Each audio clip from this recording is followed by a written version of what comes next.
दोस्तों, क्या आप भी इस उलझन में हो कि हमारा जो पैशन है, हमारी जो हॉबी है, उसे हम प्रोफेशनल किस तरह से कन्वर्ट करें, मार्केट में एंट्री किस तरह से लें। तो दोस्तों, कई बार हमारे जीवन में कुछ पल ऐसे आ जाते हैं, कुछ चैलेंजेस ऐसी आ जाती है कि हम सोच में पड़ जाते हैं कि हम इससे पार कैसे करें। तो आज मैं यहाँ पे इसी टॉपिक के बारे में बात करने जा रही हूँ कि as a professional mehndi artist की शुरुआत आप कैसे कर सकते हैं, आप अपनी जर्नी किस तरह से स्टार्ट कर सकते हैं। उससे पहले दीपाली आर्ट्स में दीपाली सा आप सबका स्वागत करती है। आप सबको हमारी तरफ से प्यार भरा नमस्कार, प्रणाम। तो दोस्तों, आप अभी जिस पल से गुजर रहे हो, 22 साल पहले हम भी उस पल से गुजर चुके हैं। हमारे पास भी कोई गाइड करने वाला नहीं था, ना ही हमने कोई मेहंदी क्लास ज्वाइन की है। हम सेल्फ लर्नर थे, तो हमने खुद से सब मेहंदी की डिज़ाइन इकट्ठे करके प्रैक्टिस करके ये सीखा था। तो ये जो हमारी हॉबी थी, उसे प्रोफेशन में कन्वर्ट करने में हमें भी बहुत सारी परेशानियां आ रही थी।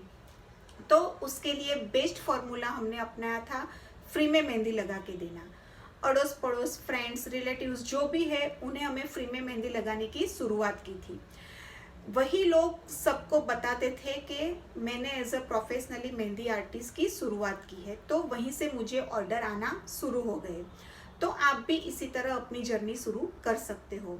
साथ में आपको ये भी करना है कि जो आप मेहंदी लगा रहे हो, उसकी आपको फ़ोटो खींचनी है। अगर आपको किस तरह से फ़ोटो खींचनी है वो समझ में नहीं आ रहा हो, तो आप सोशल मीडिया का यूज़ कीजिए। पिंटरेस्ट, इंस्टाग्राम, सब पे अभी बहुत सारी ऐसी मेहंदी की डिज़ाइन है जिसमें आपको पता चलेगा कि किस तरह से बैकग्राउंड यूज़ करते हैं, किस तरह से मेहंदी की डिज़ाइन क्लिक करते हैं। या फिर बहुत सारी ऐसी फ़ोटो एडिटिंग की एप्लीकेशन है, उसे भी आप यूज़ करके अपनी फ़ोटो खूबसूरत बना सकते हैं। तीसरा तरीका है कि आप कोई सलून में कांटेक्ट कीजिए। सलून में कमीशन के तौर पे आपको ऑर्डर मिलते हैं। अब कमीशन कितना लेते हैं तो वो हर एक सलून पे डिपेंड करता है।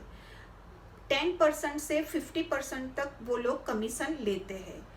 मेरी खुद की बात करूँ तो इंडिया में जब मैंने मेहंदी लगाने की शुरुआत की थी, तब सामने से मुझे एक सलून में उन्होंने बुलाया था और उन्होंने मुझे 10% से उनके साथ काम करने के लिए ऑफ़र की थी।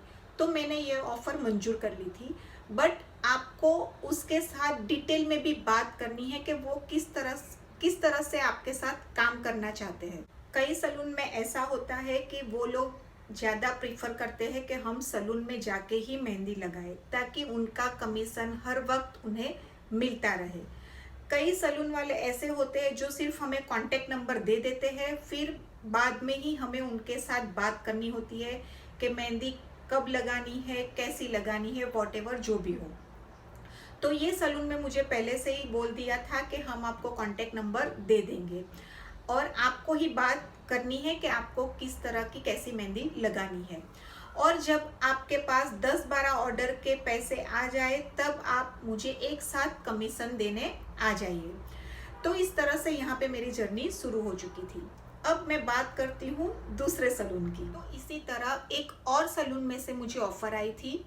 उन्होंने मुझे अचानक फ़ोन करके बुलाया था और कहा कि मेरे पास आपके लिए मेहंदी का ऑर्डर है, तो प्लीज़ आप आ जाइए, आधे घंटे में आपको मेहंदी लगानी है। तो मैंने बोला कहाँ पे जाना है, क्या है, आप कितनी दूर हो, मुझे नहीं पता है। तो उन्होंने बताया कि हम आपके बाजू वाले बिल्डिंग में ही है, आपके घर के पास है, और जहाँ पे आपको मेहंदी लगाना है वो भी बिल्कुल नज़दीक है। तो मैंने सोचा चलो ठीक है। उन्होंने मुझे फ़ोन पे कुछ डिटेल नहीं बताई, उन्होंने बोला कि आप आ जाइए यहाँ पे, हम आपके साथ बाद में डिटेल में बात करते हैं।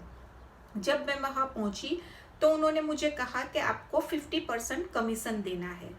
तो मैंने सोचा चलो कोई बात नहीं है, हम दे देंगे। फिर उन्होंने कहा कि आप जिसको मेहंदी लगाने जा रहे हो, उनसे आपको बात नहीं करनी है कि आपके चार्जेस कितने हैं, और आपका जो भी अमाउंट है वो आपको हम सलून में से ही देंगे, आपको वहाँ से वो अमाउंट भी नहीं लेना है। तो मुझे ये बात थोड़ी खटक रही थी, तो मैंने उनकी ऑफ़र नामंजूर कर दी, क्योंकि मैं जो वहाँ पे अपना काम दे रही हूँ उसके मुझे कितने पैसे मिलने वाले हैं वो मुझे नहीं पता था। तो एक तरह से ये मेरे साथ चीटिंग हो रही थी, ऐसा मुझे लग रहा था। क्योंकि जब मैंने अपना काम अपने बलबूते पे खुद शुरू किया है तो मैं फिर क्यों किसी और को इसका फ़ायदा उठाने दूँ। चलो उसने 50% मांगा तो हम वो भी देने के लिए रेडी हो गए, पर इसका मतलब ये नहीं है कि हम उसके नीचे दब जाए, वो जो कहे वही हम करें। तो मैंने उसे नामंजूर कर दिया था। तो आप भी ऐसे लोगों से सतर्क रहिए, आपका जो फ़ायदा उठा रहा हो उनसे दूर रहिए। आप इतने भी उनके नीचे मत दब जाइए कि आप जो वो कहे वही आपको करना पड़े, और आप जो काम दे रहे हो उसका आपको कितना मिल रहा है वो आपको पता नहीं है। इसी तरह 3 अलग अलग कंट्री में as a professional mehndi artist की शुरुआत की, इंडिया में, फिर श्रीलंका में और अर्मेनिया में। हाल में मैं अर्मेनिया में रहती हूँ। तो जब श्रीलंका में मैंने शुरुआत की तब भी मैंने इसी तरह फ्री में मेहंदी लगा के ही शुरुआत की। बाद में सलून में सबको पता चलने लगा तो सामने से मुझे ऑफ़र आने लगी, तो वहाँ पे भी ऐसे बहुत सारे एक्सपीरियंस रहे हैं, तो वो हम उसके बारे में कभी बाद में बात कर लेंगे। तो मेरी 22 साल की जर्नी में ऐसे बहुत सारे एक्सपीरियंस है, सब मैं अगर आपके साथ शेयर करने जाऊंगी तो वीडियो बहुत ही लंबा हो जाएगा।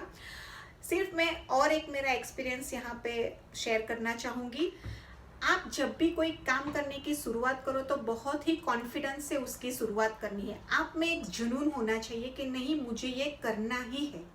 इसी तरह एक बार मुझे होम साइंस के कॉलेज में से फ़ोन आया था कि हम हमारे कॉलेज में मेहंदी क्लास शुरू करना चाहते हैं और चाहते हैं कि आप एज अ मेहंदी टीचर की तरह वो क्लास लें, तो प्लीज़ आप हमारे यहाँ इंटरव्यू के लिए आ जाइए। तो मैं जब इंटरव्यू के लिए गई तो अपने साथ मेरी जो भी डिज़ाइन थी, जो मैंने पेंसिल से और पेन से ड्रॉ की थी, वो पूरी एक मैंने फाइल बनाई थी, तो वो मैं लेके गई थी। वहाँ पे मैंने उनको ये मेरी जो डिज़ाइन थी मैंने उनको दिखाई, तो उन्होंने मुझे सवाल किया कि हम कैसे मान ले कि ये जो डिज़ाइन है वो सब डिज़ाइन आपने ड्रॉ की हुई है। तो मैंने उनसे कहा कि मैं आज मेरे साथ मेहंदी का कौन लेके आई हूँ, तो अगर आप चाहो तो इसमें से कोई भी एक डिज़ाइन सिलेक्ट कर लीजिए, मैं आपको यहीं पे आपके हाथ पे वो डिज़ाइन ड्रॉ करके दिखाती हूँ। तो उन्होंने वहाँ पे एक डिज़ाइन सिलेक्ट की और मुझे कहा कि ये डिज़ाइन आप ड्रॉ करके दिखाइए। तो मैंने वहीं पे उनके हाथ में वही डिज़ाइन ड्रॉ करके दिखाई। जो डिज़ाइन मैंने पेंसिल से ड्रॉ की हुई थी वही डिज़ाइन मैंने जब मेहंदी से ड्रॉ की तो उससे कई ज़्यादा वो खूबसूरत लग रही थी। वहीं पे उन्होंने मुझे सिलेक्ट कर लिया और बाद में 6 साल तक मैंने उनके साथ काम किया। तो जब आप कोई भी काम की शुरुआत करते हो तो आप कॉन्फिडेंस बनाए रखिए, कभी भी डगमगाइए मत। आपने अपने आप से अगर काम करना शुरू किया है तो आप में एक कॉन्फिडेंस लेवल होना ही चाहिए, तो ये बात आप हमेशा ध्यान रखिए। टीवी पे भी ऐड दे सकते हैं या फिर न्यूज़पेपर में पैम्पलेट आता है उस पे भी आप अपनी मेहंदी की डिज़ाइन। मैंने जैसे आपको पहले बताया कि हमारे जीवन में कुछ पल ऐसे आ जाते हैं कि हम सोच में पड़ जाते हैं। कल मेरे साथ भी वही हुआ। बिल्डिंग में कुछ काम चल रहा था और बार बार वो लोग हमें बताने के लिए आ रहे थे, तो बहुत डिस्टर्बेंस हो रहा था, उसकी वजह से मेरी रिकॉर्डिंग रुक गई। तो ये सब बातें हो गई कॉन्फिडेंस की। अब हमारा नेक्स्ट टॉपिक होगा कि हमारे मेहंदी के चार्जेस हमें किस तरह से लेने हैं। कई बार हम जब चार्जेस लेते हैं तब छोटी छोटी गलतियां कर लेते हैं और वही छोटी गलती क्लाइंट्स के लिए चीटिंग मानी जाती है। तो हमें चार्जेस फिक्स करने में कौन कौन सी बातें ध्यान रखनी है वो हम देखेंगे हमारे नेक्स्ट टॉपिक में। अगर आपने अपनी जर्नी ऑलरेडी स्टार्ट कर दी है, आपके पास भी ऐसे कोई एक्सपीरियंस हो तो आप हमारे साथ जरूर शेयर कीजिए। मिलते हैं नेक्स्ट वीडियो में, तब तक के लिए bye bye, see you, take care.